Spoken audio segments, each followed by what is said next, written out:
Hi and welcome to Trap Talk TV. Headlines this week. The Indian government extends e-tourist visa facility to 31 more countries from May 1st this year. Andhra Pradesh gets 50 crore for tourism development from Ministry of Tourism. You will see it as a very major economic engine for the state of Andhra Pradesh. Here you would see tourism as a very front-end engine growth. Air China starts direct flight from Beijing to Mumbai this November. Air China uses big size aircraft, new Airbus 330. Going to have operations from Bombay to Beijing, the flights in November, and also from Jinan to Delhi via Kunming, the flight on Shandong Air. A 47-room property zone by The Park opens doors in Jaipur. Musafir.com expands its presence in India. We are opening offices in Delhi, in Gujarat, in Kerala, and then we'll be growing on to the other states and cities as well.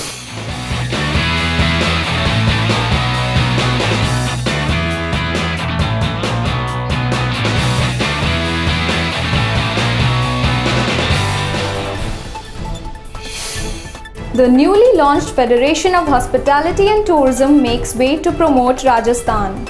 The prime objective of this entire thing is to promote tourism in the Rajasthan. I think government alone can't really handle this entire affair. So we've decided to come together and work towards this. Zanzibar Tourism focuses on educating Indians about the destination. There is lack of knowledge in the Indian travel fraternity about Zanzibar and Tanzania as a destination. So our first effort will be to bring that knowledge into the Indian travel stakeholders and the fraternity. Rajasthan to promote itself as a fun and adventure tourism destination. We are now wanting to see that the tourism is more activity based. If there are activities, if there are fun activities, if there are adventure activities, if there are ecotourism activities, then the tourist wants to come again and again. With that, it's a wrap on this edition of Trap Talk TV. But we leave you with some inaugural glimpses of GITB 2015.